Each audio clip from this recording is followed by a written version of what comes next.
2027 is going to be a war. It's not a war that money can win. It's not a war that it's money that will defeat it. Because I tell you, there are some people who have hijacked the purse of the nation and they have opened it and they are ready to spend it no matter how they want to spend it because they fear no repercussion. If you bring 1,000 naira down, they'll bring $1,000 down. They have borrowed, and borrowed again. They have borrowed the kind of money that the next 100 years probably our descendants will be paying those monies. And so what do we need? We cannot outspend them, but we can outpassion them. How do you outpassion those people who have taken over this country? Is by ensuring that the candidates that you field are the candidates with competence, character, capacity, candidates that are courageous, candidates that have passion, candidates that will stand for Nigeria, candidates that are patriotic, candidates that have been there all this while, that have never left the trenches, that the people can see and relate to. It's not about the candidates that you feel the old politicians want to see. No. The 2027 election is going to be a war. And I didn't mince my words when I said that. There was no water in my mouth when I said that. We all are going to be fighting for the soul of Nigeria. And we all are going to be fighting for our lives. And let nobody think as we go onto this journey that it's going to be a walk in the park. No way. It's going to be a fight. Yeah. And we must be ready to give it our all. Yeah. We must be ready to say, no matter what, we stand and we fight. Like the Hausas will say, whatever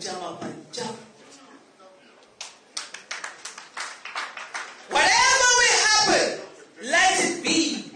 I see people every time who are afraid. We have been turned to citizens who fear in our own country.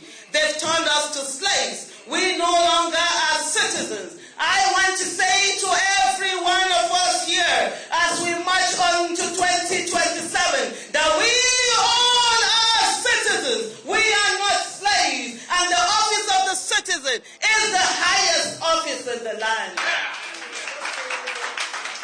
And for those of us who will get opportunity if God so wills to be in office, we must never forget that indeed the office of the citizen is the highest office in the land. And whatever office that you occupy is a privilege that has been given to you from that office of the citizen. You do not betray them. Loyalty to the citizens is very important. A lot of people who thought 4 years ago that they were untouchable, today they are coming working among citizens, begging citizens. And by the time we get into campaign, you will see more of them.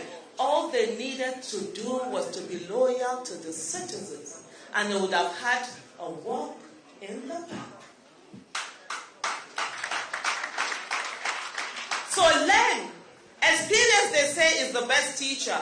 But nobody ever says you have to experience it for you to learn from it. For those who have failed, learn from them.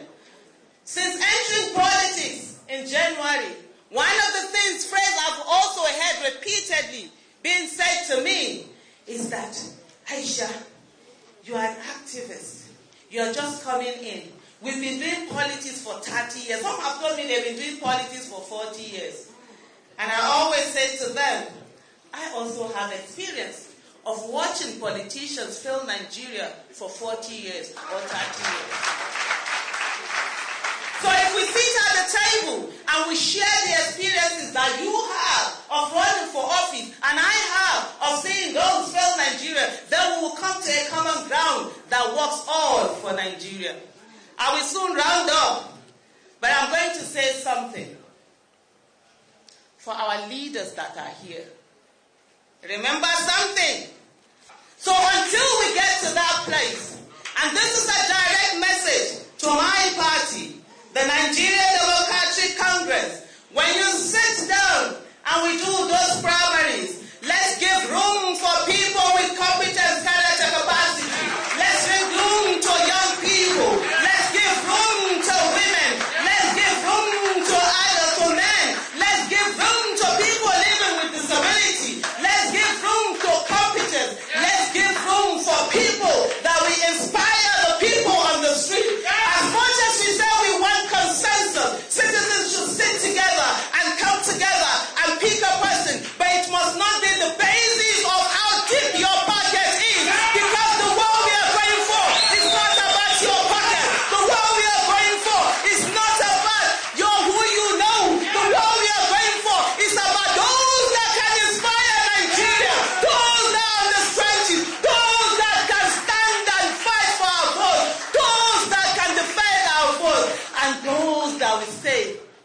if they go low, we go underground.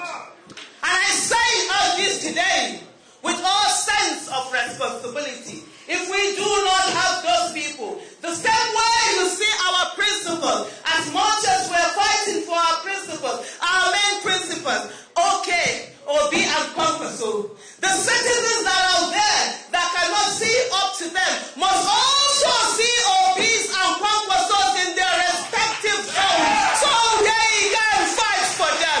This is not about money. This is not about the time that people who have failed Nigeria repeatedly decide to leave where they are and come into this place after we have received bullets, after we have been beaten so many times, after we have stood for Nigeria, and they come and they pick the big ticket just because they look like the old politics. The old politics will not win the election for us. It is the new politics that will win the election. Greater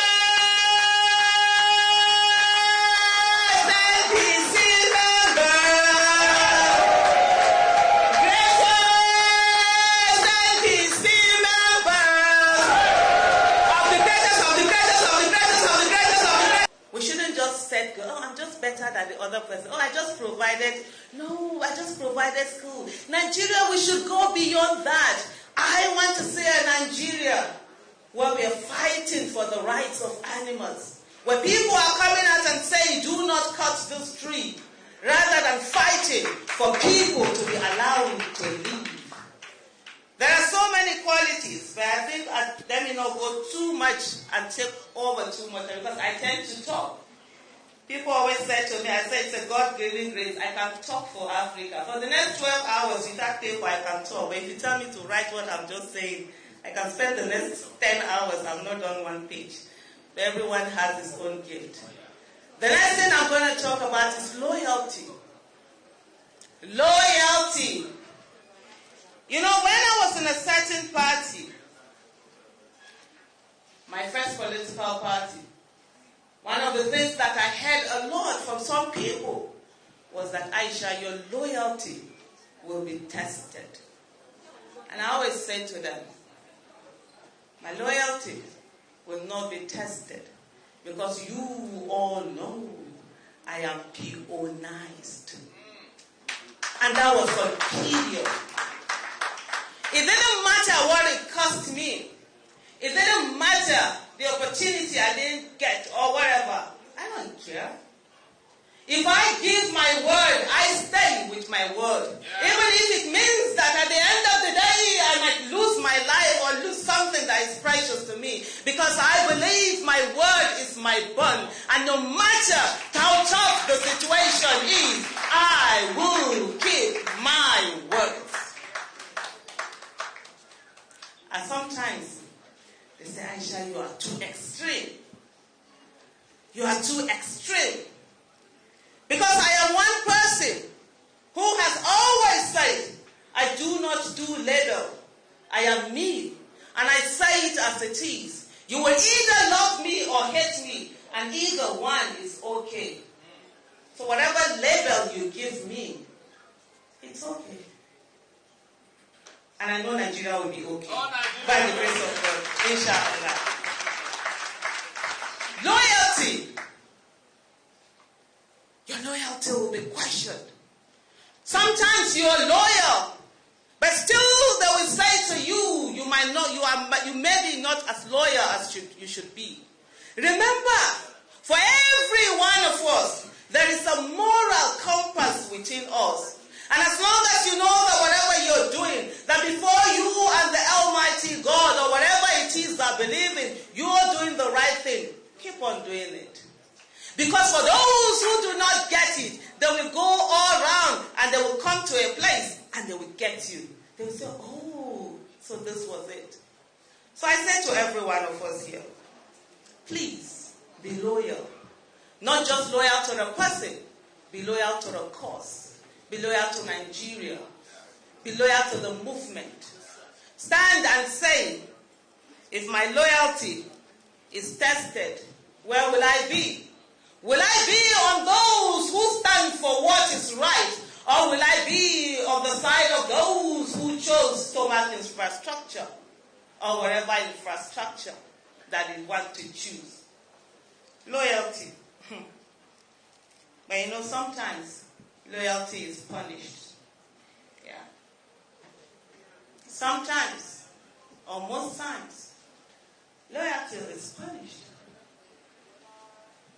Because you stay on, it is sometimes seen as, oh, we have this one. And so I would say to every one of us here who are aspiring to be leaders, remember, as much as you expect loyalty from your followers, that loyalty up, there should also be loyalty down. For those who follow you, who stand by you, who are with you, be loyal to them. Have their back and say, no matter what, I can't let down those who believe in me. So loyalty is not a one-way channel. It's a two-way channel. And if the people who believe in you, the people who follow you, the people who stand with you, know that you're loyal to them, guess what? They will give you everything. So in some moments, it might cost you some things. Because there's a price you pay for everything. But at the end of the day, when you gain the trust of people, the passion of people, you gain everything that they have, they put it in you, you will be better off. I have said before and I will say again,